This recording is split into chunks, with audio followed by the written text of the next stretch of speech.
말씀해 주신 하나님의 말씀은 로마서 2장 17절에서 19절까지 말씀입니다. 제가 가진 성경으로는 신약 241쪽입니다. 로마서 2장 17절에서 29절까지 말씀인데요. 제가 21절까지를 봉독해 드리겠습니다. 유대인이라 불리는 내가 율법을 의지하며 하나님을 자랑하며 율법의 교훈을 받아 하나님의 뜻을 알고 지극히 선한 것을 분간하며 맹인의 길을 인도하는 자요 어둠에 있는 자의 빛이요 율법에 있는 지식과 진리의 모본을 가진 자로서 어리석은 자의 교사요 어린아이의 선생이라고 스스로 믿으리. 그러면 다른 사람을 가르치는 내가 내 자신은 가르치지 아니하느냐?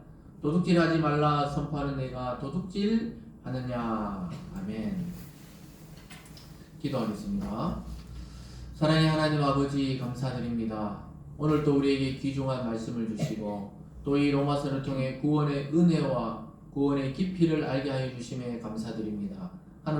오늘 또 말씀을 깨닫는 은혜를 주시고 우리 각 성도들 마음속에 성령께서 역사하여 주셔서 이 말씀이 오늘 나를 향한 하나님의 음성으로 들리는 귀하고 복된 시간 되어질 수 있도록 축복하여 주시옵소서. 감사드리며 예수님 이름으로 기도드리옵나이다. 아멘. 오늘 본문의 내용을 중심으로 누구에게 칭찬받는 자인가, 누구에게 칭찬받는 자인가라는 제목으로 말씀을 증거하겠습니다.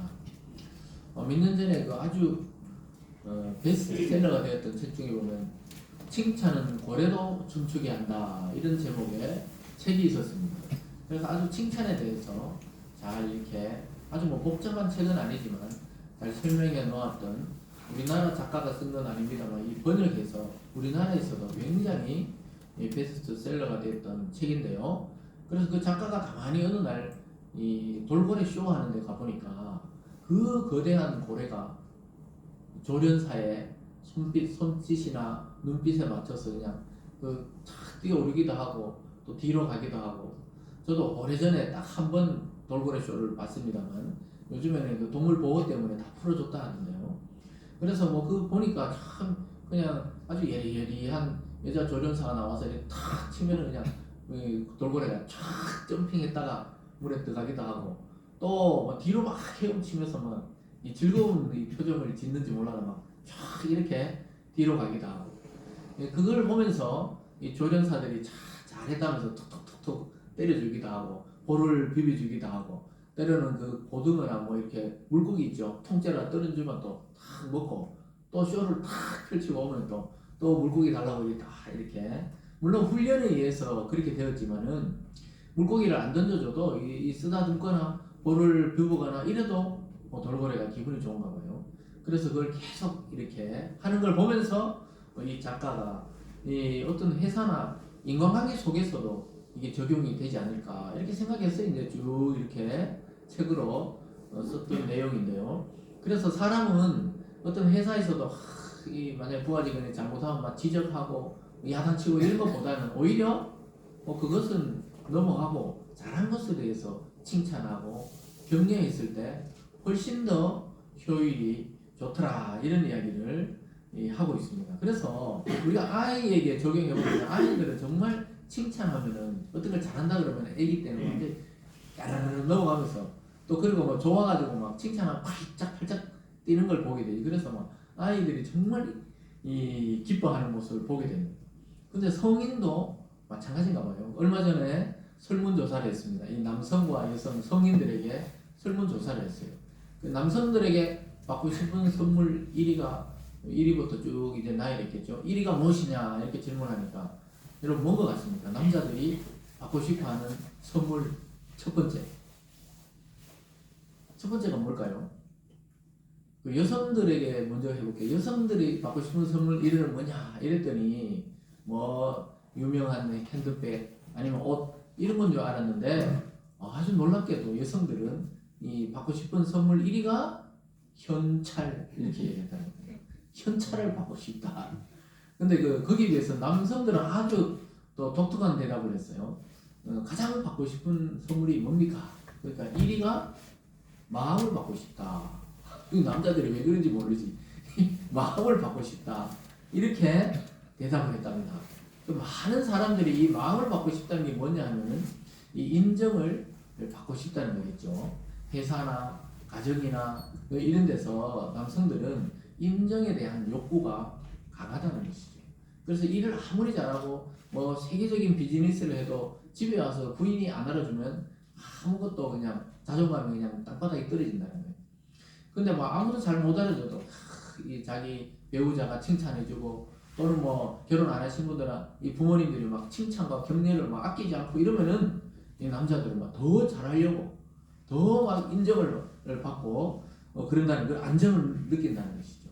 그러니까 이게 참 그래서 그걸 조사하면서 야 우리 대한민국 남성들이 참 외롭구나 그 조사한 분들이 이야기하면서 아 인정을 받고 싶은 게 선물의 일이라니 참 저희들으로서는 다른 걸 이야기했을 건데 외로운 남자들이 많은가 봐요. 그래서 남성들은 마음을 받고 싶고 여성들은 오히려 현찰을 달라 이렇게 대답했다는 것입니다. 그래서 여러분은 받고 싶은 선물이 뭔지 한번 생각해 보시고 오늘 이 시간에 하나님 말씀을 통해 위로받고 격려받고 또 칭찬받고 인정받는 시간 되시길 주님의 이름으로 축복합니다. 근데 요즘 대한민국 청년들의 현실이 참 쉽지 않다고 그래요. 그래서 뭐 청년들을 가지고 이제 요즘에 취업을 준비하는 청년들을 취충기다 이렇게 말합니다. 취충기. 우리가 사춘기는 들어봐도 취충기란 말은 잘 안 쓰는데 이 청년들이 막 갈피를 못 잡는 거예요. 정규직도 어렵고 연애도 어렵고 결혼하기도 어렵고 애 낳아도 이거 참 키우기 어려워가지고 모든 걸 포기한다. 그래서 취업을 하고 싶은데 자기의 그 어떤 원하는 곳에 못 들어가서 방황하고 고민하는 그런 취업 준비생들을 위해서 취업 사춘기다 이래가지고 취충기다는 말을 쓰는 것이죠. 그래서 이걸 가만히 제가 생각해 보면서 이 사람들이 아직까지 이 나이가 들고 20대가 되고 30대가 되어도 자기 자신을 못 찾아서 그렇구나 이런 생각을 해봤습니다. 왜냐하면 어릴 때는 막 공부 열심히 해라. 지금은 조금 달라졌지만 저희 어릴 때만 해도 막 공부를 해야 된다. 공부 열심히 해라. 그럼 뭣도 모르고 공부를 하는 거예요. 일단 열심히 해서 대학을 딱 들어가서는 아무도 간섭하는 사람이 없으니까 오히려 외국처럼 막 대학 들어가서 어려워야 되는데 대학 들어가면 막 자유롭게 그냥 그래서 손을 놔버리고 그런 경우가 많은데요. 실제로 우리가 뭐 성공이라 하면 그렇지만 공부를 통해서 어떤 성취를 이루고 성공할 수 있는 사람은 5% 내외다 이런 말을 했습니다. 나머지 95%는 그 길이 아니고 자기에게 받은 하나님께 받은 재능과 이 달란트와 기질과 그런 은사에 따라서 이렇게 해야 되는데 그냥 막 다 공부하니까 저희들도 그랬던 것 같아요. 이게 막 적성이고 뭐고 상관없이 그냥 공부를 해야 되니까 인문계를 가라니까 인문계를 가가지고 막 공부도 안 되는데 그냥 앉아 있었던 것 같기도 하고 그런 생각이 드는데 요즘에는 아이들이 이 자기 개성을 따라 또 자기 재능을 따라 어릴 때부터 그렇게 가는 경우가 많이 있는데 아주 좋은 것 같습니다. 그런데 어쨌든 이 목표가 대학이었기 때문에 대학 들어가서 방황하는 청년들이 많은 거예요. 그래서 막 여행도 가보고 종교에도 빠져보고 막 이러지만은 길을 잘 못 찾아요. 그래서 오히려 대학교 가서 막 미뤄놨던 그 방황을 대학교 가서 많이 한다는 것이죠. 그래서 뭐 일단 학교 다닐 때 공부 잘하면 막 부모님이 칭찬하죠, 막 친구들이 칭찬하죠, 선생님이 칭찬하죠. 이러니까 그런 인정에 목말라서 그 칭찬이 좋아가지고 열심히 공부를 하는데 사실은 자기 인생을 전체적으로 보면 그 전체적인 것은 놓치고 살아가는 경우가 많이 있습니다. 그래서 여러분 지금이라도 지금 뭐 어린아이든지 청년이든지 아니면 노년을 살고 계시든지 지금이라도 뭐 인생을 바꿀 수가 있어요. 지금이라도 인생 설계를 다시 할 필요가 있습니다. 원래 수능을 쳤는 가장 나이 많으신 분이 몇 살인지 아세요? 84세에 수능을 쳤습니다. 여러분 뭐 인터뷰에서 보셨겠지만은 어떤 분들은 84세에 최고령 수능 시험을 치신 분이 한 인터뷰에 나와서 하신 말씀이 무슨 말씀이냐, 자기가 가고 싶은 데가 어디냐니까 자기는 숙명여대 영어영문과를 가고 싶다는 거예요. 숙명여대가 좀 꽤 유명한 대학이죠, 여대 중에서는. 그래서 거기 영어영문과를 가고 싶다는 거예요. 그리고 왜 거기 가고 싶냐고 물으니까 자기 손녀가 그 대학을 원래 졸업했는데 너무 그 대학교가 좋다 그러니까 자기도 오직 거기를 들어가려고 그런다. 근데 이제 수능 성적이 발표됐잖아요. 받아보고 성적을 받아보고는 아무래도 어려울 것 같다 이렇게 이야기하시면서 그래도 자기는 숙명여대, 사회교육원에 사회복지과로 가야 되겠다 이러면서. 그러니까 사회교육원은 좀 뭐 학점 은행제나 이런 거니까 좀 수월한가 봐요. 어쨌든 자기는 그 대학을 가야 되겠다는 거예요. 목표가 있잖아요. 84세. 여러분 혹시 말씀을 영상으로 듣거나 오늘 들으시는 분들 84세 이하는 다시 설계하세요. 다시 도전해야 돼요. 맨날 하던 일만 하는 게 아니에요 지금. 여러분 새롭게 내 인생을 이렇게 끝내서는 안 되겠다. 하나님이 주신 어떤 게 분명히 있을 것이다. 이 목표를 가지고 새로 목표를 가지고 도전하시기를 바랍니다. 그래서 그분이 그러더라고요. 자기가 이 살아있는 한 펜을 놓지 않겠다. 뒤늦게 이렇게 공부를 했는데 자기가 거기 이제 고령자들 공부하는 학교들이 있잖아요. 자기 집에서 새벽 5시 55분에 나와가지고 거의 막 지하철 몇 번 갈아타고 허리가 꼬근정한데 뭐 이렇게 매우 가시더라고요. 그래 가셔가지고 그 사람들이 너 어떻게 거기 학교를 다니려고 그러냐 이러는데 2시간 가까이 왔다 갔다 하면서도 그 학교를 갔다는 거예요. 그래서 그 가르쳤던 그 선생님이 눈물을 지을 정도로 참 열심히 성실하게 해가지고 수능 시험까지 봤다는 거예요. 그래서 뭐 4년 만에 중학교, 고등학교 검정 다 통과하고 수능을 쳤다는 거예요. 그래서 보면서 야 도전을 받았어요. 우리가 50대가 되고 60대가 되고 아이고 이제 뭐 내가 뭘 하겠나 하는데 지금 새롭게 계획해도 앞으로 몇 년이 될지 몰라요. 그걸 그냥 허송세월 하면서 그냥 뭐 동네나 돌고 뭐 이렇게 살 게 아니라니까요. 뭔가 의미 있고 가치 있는 일을 가지고 도전해야 되죠. 그분이 신앙이 있는지 없는지 저는 잘 모르겠지만 신앙이 없어도 그런 인생의 계획을 가지고 사는데 그 가장 큰 경례자가 누구였냐 보니까 자기 남편이라고 그러더라고요. 그 새벽에 탁 도시락을 챙겨 나가는 그 84세 된 그 아내 보고 오늘 또 잘하고 오세요. 격려를 탁 하면서 나가더라고요. 그래서 야 역시 그 남편이 아직 살아 계시는데 격려를 하면서 오늘 또 잘하고 오라면서 이렇게 이야기하는 거 보면서 참 멋져 보였습니다. 그래서 여러분들 오늘 이 보면요. 그래서 그분은 막 주위에서 자기보다 훨씬 젊은 분이 자기 선생님이고 교장선생님이잖아요. 교장선생님이 시험 치는 데까지 따라와서 격려를 했다는 거예요. 그래서 아는 거는 쓰고 모르는 건 넘어가라. 이게 마지막 당부였다는 겁니다. 그렇게 하면서 도시락도 막 특이한 거 특별한 거 먹지 말고 또 배탈나고 이럴 수 있으니까 그러면 안 된다고. 그래서 평소에 먹던 그 떡하고 고구마하고 뭐 가져갔다고 이렇게 이야기했는데 가보니까 다른 사람은 막 잘 가지고 왔다는 거예요. 그래서 허리가 좀 아팠지만 끝까지 시험을 다 보고 나왔다. 제가 왜 이분 이야기를 길게 하냐면요.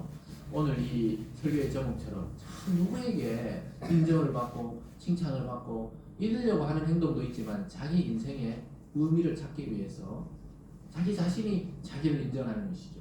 그래서 아주 오랜 시간 열심을 내가지고 수능을 치는 그분을 보면서 우리가 인생을 살아갈 때 포기만 안 하면은 반드시 어떤 목표에 도달하게 되고 어떤 가치 있는 삶을 살아갈 수 있는데 특별히 예수 그리스도 안에서 우리 성도들은 하나님을 따라 살다 보면은 하나님이 칭찬하시는 그런 지점에 이르게 된다는 것입니다. 근데 유대인들은 율법을 하나님께 받고 말씀을 하나님께 받고 아주 유리한 지점에 있었지만 그 말씀대로 살지 않고 그 말씀을 가지고 남을 비판하는 데 사용하다가 오늘 사도 바울의 이 책망을 듣는 것을 보게 됩니다. 근데 여러분 하나님의 말씀을 듣고 하나님의 사랑을 받은 자답게 그 말씀대로 살아가지고 오늘 교회와 성도들을 통해 하나님께 영광이 되는 그런 삶을 살아가시는 여러분들 되시길 주님의 이름으로 축복합니다. 오늘 첫 번째로 보면요. 유대인과 율법에 대해서 계속 지난 시간에 이어서 이야기하는 바울의 모습을 보게 됩니다. 유대인들은 얼마나 철저하냐면요. 안식일에 음식을 사 먹지도 않고 대중교통을 이용하지도 않고 멀리 여행도 안 가고 그 율법에 따라서 행동하는 유대인들의 모습을 보게 됩니다. 철저하게 자기들이 지키고 있는 것처럼 보였지만 사도 바울이 볼 때는 그 전부 위선적이고 또 자기가 율법을 알지만 율법을 지키지 않는 그런 오류에 빠져 있다고 생각했어요. 근데 유대인들 자신은 정작 어떻게 생각했냐? 오늘 17절부터 보면 이렇게 말씀합니다. 유대인이라 불리는 네가 율법을 의지하며 하나님을 자랑하며 율법의 교훈을 받아 하나님의 뜻을 알고 지극히 선한 것을 분간하며 맹인의 길을 인도하는 자여 어둠에 있는 자의 빛이요 율법에 있는 지식과 진리의 모본을 가진 자로서 어리석은 자의 교사요 어린아이의 선생이라고 스스로 믿으니. 그 사도 바울이 볼 때는 자기도 옛날에 그랬지만 이 유대인들이 특징이 뭐냐면 아주 특별한 특권의식이 있었어요. 하나님이 직접 선택한 그 아브라함의 후손이고, 다른 민족은 약간 이 짐승처럼 이방인들은 생각하면서 자기들은 아주 특별하고 하나님의 선택된 민족이고 하나님의 그 율법을 가진 민족이라고 대단한 자부심을 가지고 있으면서 타인을 가르쳐야 된다, 이걸 모르는 사람들에게 선생이 되어야 된다, 이러한 자세로 살아왔던 겁니다. 근데 굉장히 위험한 신앙이라고 사도 바울이 지적하고 있어요. 근데 이것은 오늘날 우리에게도 마찬가지입니다. 우리는 하나님을 믿고 예수님 통해서 구원을 받았으니까 구원 안 받은 자들, 뭐 그럴 일은 없지만 무시하고 또 그들과 다른 삶을 살아가는 것처럼 굉장히 우리가 특별한 사람처럼 생각하면서 타인을 낮게 볼 수가 있습니다. 그게 유대인들의 오류였거든요. 오늘날 교회와 성도들이 과연 하나님의 영광을 드러내는가? 우리 자신을 돌아보면 알잖아요. 내 삶을 통해 하나님의 이름이 증거되는가? 아니면 저 교회 다닌다면서 저거 왜 저러노? 이렇게 하나님의 이름을 욕되게 하는가? 우리가 돌아봐야 되는 것이죠. 근데 유대인들은 자기들 아주 특별하고 아주 선택된 민족이라 생각하면서 행동은 이방인들을 그냥 없이 여기고 이방인들이 고통당하는 걸 쳐다보지도 않고 막 이렇게 다녔던 것 같아요. 그래서 예수님이 선한 사마리아인의 비유를 통해서도 말씀하셨지만 이 유대인들이 율법을 알고 하나님의 사랑을 안다 하면서 실제는 그래 살지 않기 때문에 진짜 아는 자들이 아니라고 이야기하고 있습니다. 그래서 유대인들은 자기들은 율법을 알고 의지하며 하나님의 뜻을 알고 선한 것을 분간할 줄 안다고 생각했기 때문에 자기들은 교사요 선생이라고 생각했습니다. 그래서 아주 위선적인 그 정신적인 이 착각에 빠져 있는 것이죠. 그 진리를 아는 자일수록 겸손해야 됩니다. 그 진리의 핵심이시고 진리 자체이신 예수님은 굉장히 겸손했잖아요. 근데 유대인들은 율법을 가지고 있다는 그 특권 의식이 나중에는 너무 강해져가지고 이방인들하고 아예 밥도 안 먹었습니다. 이방인들하고 아예 밥을 안 먹었어요. 나중에 막 베드로가 이방인하고 밥 먹다가 막 도망 나오려고 저 피해 가려고 이랬듯이 혹시 유대인들이 오면 자기가 여보도 먹을까봐 이방인하고 식사하다가 피하는 것을 막 바울이 책망하고 이런 일이 있듯이 유대인들은 그만큼 선민의식, 택한 민족이라는 그 의식이 너무 지나쳐가지고 다른 민족하고 섞일 수가 없었던 것입니다. 그래서 형식적으로 하나님을 정말 잘 섬기는 것처럼 보였어요. 아주 세상에 유대인 같은 민족이 없어요. 지금도 유대인들은 구약에 이 나오는 율법들을 철저하게 지키고 있습니다. 그래서 그들이 만약에 이 출애굽을 기념하는 그런 날이 되면은 바깥에 지금도 텐트를 쳐, 집이 멋진 집이 있어도 그 마당에 텐트를 치고 아이들 막 일주일 동안 그 안에서 생활하게 하고 그렇게 합니다. 그 절기를 지키기 위해서. 근데 이때는 뭐 얼마나 더 있겠습니까? 그래서 바울이 그게 아니다는 거예요. 복음 안에 살지 않는 자, 율법 안에 사는 자들은 자기들 틀 안에 다 갇혀가지고 이 세상의 사람들은 정죄하고 자기들만 의로운 자라고 생각하면서 절대로 어울리려고 하지 않았어요. 그래서 하나님의 말씀을 이방 사람, 즉 유대인이 아닌 사람에게 전한다는 자체를 싫어했습니다. 미워했어요. 근데 예수님은 이제 누구에게나 예수 그리스도를 믿는 자는 참된 유대인으로 편입이 된다, 이런 복음을 전하니까 유대인들이 막 너무 싫어해가지고 예수님을 결국은 십자가에 못 박아 죽여버렸어요. 그래서 사도 바울도 돌에 맞아 죽기까지 했죠. 그래서 다시 하나님이 살리셨지만 그렇게 미워했던 거예요. 그래서 이 사도 바울이 지적하고 있는 것은 철저한 위선적인 신앙을 지적하고 있습니다. 삶의 내용이 따라오지 않는 그런 율법적 신앙은 오히려 사람을 살리는 게 아니고 사람을 죽이는 데 사용되는 흉기와 같다는 것이죠. 그래서 율법을 듣기만 하고 행하지 않는 자들이 바로 유대인들이라고 오늘 사도 바울이 하나님의 말씀을 빌어서 책망하고 있습니다. 사랑하는 여러분 듣기만 하고 행치 않는 그런 이 유대인적인 신앙을 버리시고 그리스도처럼 이 삶으로 하나님을 드러내는 여러분 되시길 바랍니다. 그래서 그들의 말과 형식적인 율법주의에 대해서 신랄하게 책망하고 있습니다. 더 나아가서 너희들이 오히려 하나님 잘 믿는다 하는 너희들이 오히려 하나님을 욕되게 하고 있다고 이야기하고 있습니다. 21절부터 24절까지 보면 바울이 더 강하게 책망하죠. 그러면 다른 사람을 가르치는 네가 네 자신을 가르치지 아니하느냐? 도둑질하지 말라 선포하는 네가 도둑질하느냐? 가늠하지 말라 하는 네가 가늠하느냐? 우상을 가지니 여기는 네가 심지어 물건을 도둑질하느냐? 율법을 자랑하는 네가 율법을 범함으로 하나님을 욕되게 하느냐? 기록된 바와 같이 하나님의 이름이 너희 때문에 이방인 중에서 모독을 받는도다. 자기도 유대인 출신이고 아주 바리새인 중에 바리새인이었고 율법학자였던 사도 바울이 지금 뭐라 그럽니까? 복음을 깨닫고 나서 자기의 과거도 배설물 처형이고 너희의 삶도 지금 완전히 위선적이란 말이에요. 도둑질하지 말라 하는 너희들이 막 도둑질하고 가늠하지 말라 하는 너희들이 가늠을 하고 신전에 우상을 섬기지 말라 하는 너희들이 신전에 막 그 물건들을 도둑질하고 있다. 그러니까 가르치는 것과 삶이 완전히 별개라는 거예요.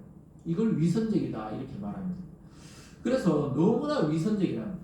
예수님 당시에도 예수님이 안식일 날 병자를 고쳤다고 안식일을 어기는 자라고 이렇게 이야기하니까 예수님이 너희들이 지나가다가 너희들이 소가 구덩이에 빠지면 그거는 건지지 않느냐? 그거는 또 건져요. 그건 또 일이잖아요. 그것도. 근데 그거는 건지면서 예수님이 이 죽어가는 생명을 살리는 것을 안식일을 범했다고 그렇게 책망하냐. 그만큼 이게 본질과 비본질이 뒤바뀐 거예요. 원래 율법은 좋은 거예요. 율법이 자체가 나쁜 게 아니에요. 하나님의 말씀이잖아요. 그래서 예수님 말씀했죠. 너희들이 이 율법이 사람을 위해서 있는 거지 사람이 율법을 위해 있는 게 아니다. 이렇게 가르쳤어요. 바르게 가르쳤는데도 못 알아들어요. 사람을 위해서 율법이 존재하는 거지. 또 안식일도 마찬가지예요. 하나님이 안식하고 쉬라고 안식일을 만들었잖아요. 사람을 위해서 안식이 있는 거지 안식일을 지켜야 되기 때문에 사람이 존재하는 게 아니라는 겁니다. 무슨 말인지 따라오셨죠? 근데 유대인들은 완전히 반대로 돼가지고 안식일 안 지켰냐? 너 이거 벌 받아야 된다. 또 안식일날 또 사람들 고쳤냐? 의료행위를 했구나. 일을 했구나 하면서 예수님을 결국은 끝에 못 박아 죽인 이유가 안식일을 범한 것과 하나님의 아들이다 이렇게 말했던 것으로 그렇게 예수님을 사형을 언도했던 것이죠. 어쨌든 유대인들은 그렇게 자랑하며 가르치던 율법을 자신들은 어기고 그렇게 살아갔어요. 하나님이 이것이 오히려 하나님의 이름을 욕되게 한다. 그래서 자기들이 지킬 것을 전혀 안 지키면서 가르쳤기 때문에 오히려 하나님을 이방인 중에 모독하게 한다는 거예요. 그래서 유대인들 저거는 속과 겉이 다르다. 유대인들 저거는 교만스럽다. 자기들은 말만 하고 절대로 그렇게 살지 않는다. 오직 자기들의 이익을 위해서 성전을 막 그냥 이 비즈니스처럼 하면서 돈만 아는 자들이다. 이렇게 욕을 많이 먹고 있었죠. 근데 자기들은 그걸 몰라. 근데 이 계속해서 로마서를 통해서 로마에 있던 유대인들에게 먼저 사도 바울이 가르치고 있는 것입니다. 여러분 이 부분을 묵상하면서 우리는 참 많은 생각을 해봐야 됩니다. 과연 나 자신의 모습, 예수님의 제자요, 하나님의 아들, 딸들이라는 우리의 모습은 과연 어떤가? 그리고 이 세상 앞에 교회의 이미지는 요즘에 어떻게 비치고 있는 것인가? 그래서 우리가 뭐 남의 눈을 신경 쓰면서 신앙생활을 하자는 게 아니에요. 그러나 우리를 통해 혹시 하나님이 모독을 받고 있는 것은 아닌지 생각해 봐야 돼요. 내가 하나님을 믿는다 하면서 막 가가지고 맨날 도박이나 하고 또 하나님 믿는다 하면서 맨날 도둑질이나 하고 하나님 믿는다고 막 이야기하면서 막 거짓말이나 하고 만약에 이런다면 사람들이 야, 저 사람 믿는 하나님이 도대체 뭐 어떤 신이길래 저렇게 이렇게 하나님이 욕을 먹는다 이 말입니다. 근데 유대인들의 삶이 그랬다는 거예요. 그래서 하나님의 이름이 여러분 오늘 이 시대처럼 믿는 자를 통해 교회를 통해 모독받던 때가 있었던가 이렇게 생각해 봐야 돼요.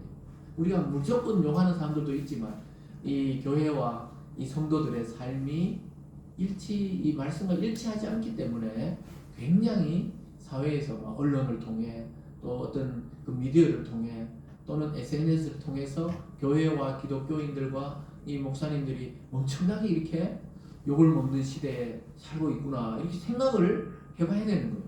왜 여기까지 왔을까? 물론 사단의 공격도 있지만 우리의 삶이 이 말씀과는 아주 동떨어진 기독교, 동떨어진 삶 이렇기 때문에 그런 평가를 받는 것은 아닌지 우리가 한번 깊이 생각해 볼 필요가 있습니다. 그래서 우리가 나는 예수님을 알고 말씀을 믿는다 이렇게 했을 때는 그렇게 살아가야 되는 것이죠. 말만 하고 전혀 그렇게 행동하지 않는다면, 물론 우리가 예수님처럼 완벽할 수는 없어도 그렇게 하면서도 전혀 긍휼이 없고 자비가 없고 사랑이 없고 남을 보면 늘 비난하고 이런 입술이라면 참 예수님의 제자라고 말하기에 굉장히 부끄러운 것이죠. 그래서 우리가 믿는 예수님과 하나님도 말을 통해 요거를 먹고 있구나, 이런 생각도 우리가 하면서 행동하고 말하고 살아갈 필요가 있는 것입니다. 그것이 복음적인 참된 기독교인의 삶인 줄 믿습니다. 오늘 두 번째로 보면요, 사도 바울이 율법과 할례에 대해서 또 이야기하고 있습니다. 이 할례에 대해서는 우리는 잘 요즘 쓰는 단어가 아니죠. 교회 다니는 분들은 할례란 말을 다 알죠. 아브라함이 하나님과 언약을 맺을 때 이제 너의 그 남성의 그 성기의 표피지요. 요즘 말로 하면 약간 포경수술 이렇게 말할 수 있겠는데, 그 남성의 성기의 표피를 잘라가지고 버리는 행위죠. 그것을 통해 하나님과 나의 언약이 맺어지는 것을, 이 약속을 상징하는 언약의 행위입니다. 그게 할례입니다. 그 율법에서 굉장히 중요하고, 유대인들은 지금도 난지 8일 만에 할례를 해야 돼요. 그래서 아브라함은 이미 나이가 많아서 불렀지만은 아브라함의 아들 이삭은 난지 8일 만에 할례를 한 사람입니다. 그래서 이 세상에서 원래 아브라함을 통해 하나님이 약속하셨지만 실제 그 언약의 핵심은 그의 아들 이삭에게 있는 것이죠. 그래서 그의 아들이 난지 3일 만에 할례를, 8일 만에 할례를 행하게 됩니다. 예수님도 정결 예법에 따라서 태어나신 지 유대인의 혈통으로 태어났죠. 난지 8일 만에 할례를 행하셨습니다. 그래서 이 표피를 잘라내는 것이 무슨 거룩해지냐, 그건 아니에요. 하나님의 언약의 자손이라는 표입니다. 그럼 오늘날 우리는 어떻게 하느냐? 오늘날은 세례를 통해 이 할례의 이 개념이 세례로 많이 내려왔어요. 여러분 세례를 받으셨죠? 그 세례는 뭡니까? 세례를 받는다고 우리가 하나님의 아들이 되고 거룩해지는 것은 아니지만, 내가 하나님을 믿습니다, 예수 그리스도를 나의 구주로 고백합니다는 그러한 믿음의 고백을 통해, 내가 완전하지 않지만 그 믿음의 고백을 통해 공동체 앞에서 처음으로 순종하는 행위가 바로 세례를 받는 거예요. 그 세례를 지금은 물에 담그질 않지만 물을 뿌리는 것으로 우리는 그렇게 하지만, 어쨌든 그 행위 자체가 우리의 의로움을 보장해 주는 것은 아니지만 굉장히 중요합니다. 그리고 세례를 받음으로 예를 들어 교회의 정식 멤버가 되는 거예요. 그리스도의 몸인 교회의 정식 멤버가 되는 것입니다. 이 구약의 할례를 통해 이스라엘 민족의 정식 후손이, 아브라함의 후손이 되듯이 그 할례를 행한 자만이 선택받은 이스라엘 사람이다, 이렇게 생각했던 것입니다. 그런데 오늘 사도 바울은 너희들이 그 형식적인 할례를 통해 구원받고 또 그리고 하나님의 백성이라 생각하느냐? 그렇지 않다. 그것이 만약 율법을 행하고 지키면 할례가 유익하고 정말 하나님의 백성이라 칭하지만 말씀은 하나도 안 지키면서 할례 받았다는 것으로 그냥 만족하고 있다면 그것은 참 유대인이 아니다, 이렇게 말하고 있습니다. 25절과 27절까지 이렇게 말씀합니다. 내가 율법을 행하면 할례가 유익하나 만일 율법을 범하면 내 할례는 무할례자가 되느니라. 그런즉 무할례자가 율법을 지키면 그 무할례를 할례와 같이 여길 것이 아니냐. 또한 본래 무할례자가 율법을 온전히 지키면 율법 조문과 할례를 가지고 율법을 범하는 너를 정죄하지 아니하겠느냐. 굉장히 어려운 말이죠. 할례자와 무할례자가, 그 무할례자는 이방인을 말합니다. 유대인이 아닌 사람들은 할례를 안 받으니까 무할례자. 근데 할례를 받은 자는 원래 유대인들이잖아요. 근데 사도 바울이 이야기하기를 율법을 행하고 진실되게 하나님을 따르는 자는 그 할례가 효력이 있지만 그냥 겉으로 그냥 표피만 잘라내서 할례를 받았다고 해서 말씀을 안 지키고 자기 멋대로 사는 자는 무할례자, 즉 이방인과 똑같이 하나님 앞에 여김을 받는다, 이 말이에요. 반대로 할례를 받지 않는 이방인들도 복음을 듣고 하나님 말씀을 따라 살면 진정한 할례자처럼 하나님의 백성인 것으로 여김을 받는다는 거예요. 무엇인지 따라왔죠. 그래서 뭐가 본질이냐 하면 하나님 말씀대로 살아가는 자가 진정한 유대인이라는 거예요. 그래서 저와 여러분은 아브라함의 피를 안 받았어도 예수 그리스도 안에서 참된 유대인, 참된 이스라엘의 후손이 된 줄 믿으시기 바랍니다. 그래서 이게 굉장히 이 고도로 아주 이게 뛰어난 논리인데요. 이 말씀을 잘 이해해야 돼요. 우리는 반드시 성경에 보면 아브라함의 후손에 대해 구원을 받는다 그랬는데 우리는 어떻게 아브라함의 후손이 되었지? 율법을 완성하시고 지키신 예수 그리스도를 믿음으로 우리가 완전히 율법을 지켰다고 인정을 받게 되었다 이 말입니다. 믿습니까? 안 믿어요? 믿습니까? 그래서 이 믿음을 통해 우리는 할례를 받은 자가 됐고 율법을 지킨 자가 됐고 구원에 이른 자가 됐고 아브라함의 후손이 되었다는 그런 말입니다. 법이 달라졌다 이 말이에요. 그래서 사도 바울은 계속해서 율법을 행하는 자가 의인이다 이렇게 말합니다. 그냥 듣기만 하고 행치 않는 자는 의인이 아니다 이렇게 말했습니다. 그래서 율법을 가지고 있다고 자부하는 그런 형식적인 유대인들을 정죄를 하게 된다 이렇게 말합니다. 그래서 저와 여러분은 오히려 유대인들을 판단하는 그런 위치에 와 있는 거예요. 유대인들은 이 그리스도의 복음을 안 믿잖아요. 구약의 율법만 지금도 계속 지키고 있어요. 그래서 오히려 이방인인 우리들이 말씀을 듣고 복음을 듣고 믿음으로 유대인들을 정죄하는 위치에 와 있다 이렇게 말씀하고 있습니다. 그래서 유대인이 아닌 우리들이 그리스도 안에서 유대인을 평가하는 그런 자리에 와 있습니다. 여러분 오늘 그 마지막 구절을 보면요, 정확하게 진정한 유대인과 진정한 할례자에 대해서 정의하고 있습니다. 우리 같이 읽어볼까요? 28절과 29절에서 이렇게 말씀합니다. 함께 읽습니다. 시작. 무릇 표면적 유대인이 유대인이 아니요 표면적 육신의 할례가 아니니라. 오직 이면적 유대인이 유대인이며 할례는 마음에 할지니 영에 있고 율법 조문에 있지 아니한 것이라. 그 칭찬이 사람에게서가 아니요 다만 하나님에게서니라. 이 말씀을 이해한다면 여러분 복음을 아는 자입니다. 이 말씀이 지금 무슨 말인지 아직 잘 모르시는 분들도 있을 거예요. 표면적 유대인이 뭡니까? 혈통적으로 아브라함의 후손으로 태어난 사람들. 그러니까 혈통적으로 아예 그냥 유대인으로 태어난 사람들이 유대인이 아니라고 바울이 이야기하고 있습니다. 그러니까 그냥 아브라함의 피를 받고 태어났다고 아브라함의 후손이 아니고 또 표면적 육신의 할례, 태어난 지 8일 만에 그 표피를 잘라내서 그런 할례 의식을 행했다고 해서 진정한 할례자가 아니라는 거예요. 오직 이면적 유대인이라고 해요. 이거 어렵죠. 이면적, 이건 내면적으로. 즉 하나님의 말씀과 복음을 통해 우리가 참된 유대인으로 부름받았고 이 마음의 할례를 통해 하나님과 언약을 맺은 자가 진짜 유대인이다 이렇게 말합니다. 그러니까 하나님이 인정하는 자는 그냥 혈통적으로 아브라함의 피를 타고 태어났다고 유대인이라고 이야기한 게 아니고 그리스도를 통해 이쪽 라인으로 옮겨와서 그리스도를 통해 믿음으로 아브라함의 후손이 된 자들을 진짜 유대인이고 진짜 할례 받은 자라고 여겨준다. 이게 칭찬받는다. 그래서 칭찬은 사람에게서가 아니고 하나님에게서다. 이렇게 설명합니다. 여기까지 따라왔습니까? 로마서 굉장히 어렵죠. 그래서 여러분들은 아브라함의 후손이 아니죠. 굳이 말하면 우리는 뭐 당근의 후손 아닌가 이렇게 생각할 건데 우리는 피가 한 방울도 유대인의 피가 없지만 그리스도를 믿음으로 진짜 유대인이 되어버렸다는 거예요. 진짜 마음의 할례를 받은 자로 하나님이 여겨주셔서 하나님의 자녀로 하나님의 후손으로 받아들였다는 겁니다. 믿습니까? 그것이 구원에 이르는 길이에요. 우리는 그렇지 않다면은 만약에 혈통적으로 보면 우리는 구원에 이를 수 없어요. 그러니까 유대인들은 마음속으로는 예수를 믿거나 뭐 이슬람을 믿거나 불교를 믿거나 전부 구원이 없다 생각해요. 자기들만이 오직 아브라함의 후손, 이스라엘 땅, 그 지역 거기 다 태어나고 거기 살아 지금도 거기 막 전쟁하고 있죠. 거기서 태어나고 거기서 아브라함의 후손은 남자들만 선택된 사람이지 나머지는 전부 그냥 이방인이라고 생각해요. 지금도 그렇습니다. 그래서 그 사도 바울이 그게 아니라는 거예요. 자기가 사도 바울이 어떤 자입니까? 유대인 중에 유대인이고 바리새파가 아주 율법을 엄격하게 지키는 파잖아요. 그 파 중에 파고 자기가 율법학자 중에 최고의 가문에서 자기는 배웠고 그런 자가 복음을 듣고 나니까 이게 아니라는 걸 알았다는 거예요. 그러니까 바울이 이야기하면 다 알아들을 줄 알았는데 오히려 바울을 배척했어요.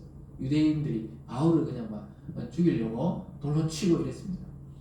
어쨌든 바울은 계속해서 유대인들이 형식적으로 신앙생활을 하면서 그렇게 유대인이라고 자부하는 것을 책망하고 있습니다. 여러분 지금도 마찬가지입니다. 나는 그냥 교회 다녀요. 나 지금 예배 드렸어요. 나 지금 뭐 헌금도 많이 해요. 이런다고